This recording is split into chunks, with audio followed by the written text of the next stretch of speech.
শিক্ষার্থীদের রক্তকে পুঁজি করে, শ্রমিকের রক্তকে পুঁজি করে, সাধারণ মানুষের রক্তকে পুঁজি করে আপনারা যদি ভেবে থাকেন যে আপনারা উপদেষ্টা হবেন, আপনারা পথ বাগিয়ে নেবেন, তাহলে সেটি আপনারা ভুল ভাবছেন।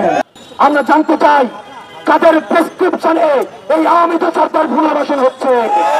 আপনারা মস্করা বন্ধ করেন। আপনারা বিপদে পড়বেন, আওয়ামী পুনর্বাসন হবে, আর আপনারা বলবেন আর শিক্ষার্থীরা রাস্তায় নেমে আসবেন। এই দিন আর বেশি দিন থাকবে না। সংস্কৃতি মন্ত্রী নিয়োগ করা হয়েছে মোস্তফা সরোয়ার ফারুকীকে। সংস্কৃতি মন্ত্রী কি বলেন তিনি? তাহলে ছাত্রদের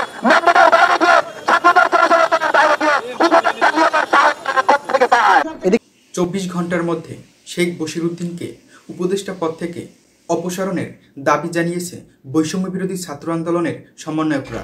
ছাত্রদের রক্তের উপর দাঁড়িয়ে আওয়ামী ফ্যাসিবাদের পুনর্বাসন করা হচ্ছে বলে জানিয়েছেন বৈষম্য বিরোধী ছাত্র আন্দোলনের আহ্বায়ক হাসনাত আবদুল্লাহ। উপদেষ্টা হিসেবে যাদের নিয়োগ দেওয়া হয়েছে তাদের অবদান নিয়েও প্রশ্ন তুলেছে এই সমন্বয়করা। বন্ধুরা, কথা না বাড়িয়ে চলুন দেখে আসি সম্পূর্ণ এই ভিডিওটি। আপনারা যারা এই ভিডিওটি দেখছেন অনুগ্রহ করে একটি লাইক দিয়ে আমাদের সাথে থাকবেন। ছাত্রদের রক্তের উপর দাঁড়িয়ে আওয়ামী ফ্যাসিবাদের পুনর্বাসন করা হচ্ছে বলে মন্তব্য করেছেন বৈষম্য বিরোধী ছাত্র আন্দোলনের আহ্বায়ক হাসনাত আবদুল্লাহ। উপদেষ্টা হিসেবে যাদের নিয়োগ দেওয়া হচ্ছে তাদের অবদান নিয়েও প্রশ্ন তুলেছেন সমন্বয়করা। 24 ঘন্টার মধ্যে শেখ বশিরউদ্দিনকে উপদেষ্টা পরিষদ থেকে অপসারণের দাবি জানিয়েছে ফ্যাসিবাদ বিরোধী বিপ্লবী ছাত্র জনতা। চেয়ারে বসার আগেই নবনিযুক্ত 2 উপদেষ্টার পদত্যাগের দাবিতে উত্তাল রাজপথ। শপথ গ্রহণের আগেই তাদের নিয়োগ বাতিলের দাবি ওঠে। সেই ধারাবাহিকতায় সোমবার ঢাকা বিশ্ববিদ্যালয় ও জাতীয় প্রেস ক্লাবে বিক্ষোভের ডাক দেয় শিক্ষার্থীরা। এ সময় বৈষম্য বিরোধী ছাত্র আন্দোলনের আহ্বায়ক হাসনাত আবদুল্লাহ বলেন, বর্তমানে সবচেয়ে বড় মশকরা হচ্ছে ছাত্রদের সাথে। জানান, ছাত্র জনতার অংশীদারিত্ববিহীন সিদ্ধান্তে উপদেষ্টা নিয়োগের বিষয়টি কোনোভাবেই মেনে নেবে না ছাত্র সমাজ। শিক্ষার্থীদের রক্তকে পুঁজি করে, শ্রমিকের রক্তকে পুঁজি করে, সাধারণ মানুষের রক্তকে পুঁজি করে আপনারা যদি ভেবে থাকেন যে আপনারা উপদেষ্টা হবেন, আপনারা পথ বাগিয়ে নেবেন, তাহলে সেটি আপনারা ভুল ভাবছেন।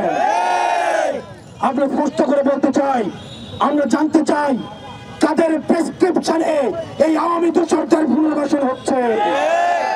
এ সময় অন্যান্য বক্তারা বলেন, জুলাই আগস্টে ফেসবুকে 2-1টি পোস্ট দিয়েই উপদেষ্টা হওয়া যাচ্ছে। রাতের আধারে যেমন ভোট হয়েছে তেমনভাবে উপদেষ্টা নিয়োগ হচ্ছে বলে অভিযোগ তাদের। মোস্তফা সরোয়ার ফারুকী কিভাবে নিয়োগ পেলেন তা নিয়েও প্রশ্ন তোলেন তারা। ফ্যাসিবাদী রাষ্ট্র কায়েমের নকশা সেদিন গড়ে উঠেছিল, সেই ফ্যাসিবাদী সাম্রাজ্যের অগ্রঘোষণা ছিল মোস্তফা সরোয়ার ফারুকী। যাদেরকে উপদেষ্টা হিসেবে নিয়োগ দিচ্ছেন ছাত্র জনতা তাদেরকে উপদেষ্টা হিসেবে মানে না। এদিকে প্রেস ক্লাবে আয়োজিত আরেক মানববন্ধনে 24 ঘন্টার মধ্যে শেখ বশিরউদ্দিনকে উপদেষ্টা পরিষদ থেকে অপসারণের দাবি জানিয়েছে ফ্যাসিবাদ বিরোধী বিপ্লবী ছাত্র জনতা। সকল শ্রেণীর মানুষকে আহ্বান জানাবো, যেখানেই আওয়ামী লীগের দোষরদের পাবেন সেখানেই তাদেরকে প্রতিরোধ করে তুলবেন।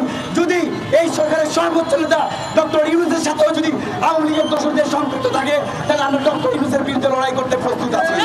বিতর্কিত উপদেষ্টাদের অপসারণ না করলে কঠোর আন্দোলনের হুঁশিয়ারিও দিয়েছে ফ্যাসিবাদ বিরোধী বিপ্লবী ছাত্র জনতা। আমরা জানতে চাই কাদের প্রেসক্রিপশনে এই আওয়ামী সরকার পুনর্বাসন হচ্ছে। আপনারা মস্করা বন্ধ করেন।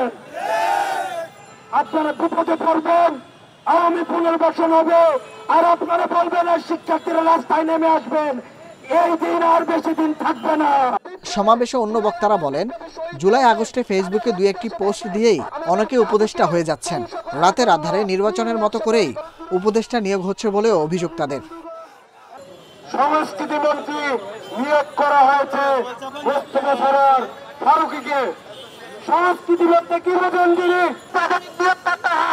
তাহলে ছাত্রদের ম্যান্ডেটের বাইরে গিয়ে, ছাত্রদের জনসমর্থনের বাইরে গিয়ে উপদেষ্টা নিয়োগের সাহস থেকে পায়। এদিকে জাতীয় প্রেস ক্লাবের সামনে মানববন্ধনে শেখ বশিরউদ্দিনকে উপদেষ্টা পরিষদ থেকে অপসারণে 24 ঘন্টার সময় বেঁধে দেয় ফ্যাসিবাদ বিরোধী বিপ্লবী ছাত্র জনতা। আপনি কোন ক্রাইটেরিয়ায় জুলাই গণঅভ্যুত্থানের হত্যা মামলার আসামিকে অন্তর্বর্তীকালের উপদেষ্টা বানালেন? বাতিল করা না হয় তাহলে আমরা অন্তর্বর্তীকালীন সরকারের বাসভবন বঙ্গভবন ঘেরাও কর্মসূচি দিতে বাধ্য হব। বন্ধুরা, আশা করি সম্পূর্ণ ভিডিওটি আপনারা দেখলেন। কমেন্টস করে আপনাদের মূল্যবান মতামতটি আমাদের কমেন্ট বক্সে অবশ্যই জানাবেন। সোশ্যাল মিডিয়া থেকে গুরুত্বপূর্ণ এবং ভাইরাল খবরগুলো একত্র করে আপনাদের মাঝে তুলে ধরেছি। ভিডিওটি দেখে আপনারা বুঝতে পেরেছেন বর্তমানে সরকার ব্যবস্থায় কতটা পরিবর্তন হচ্ছে। এখন সমন্বয়করা সরকারের উপর কতটা চাপ সৃষ্টি করছে সেটাও দেখা যাচ্ছে।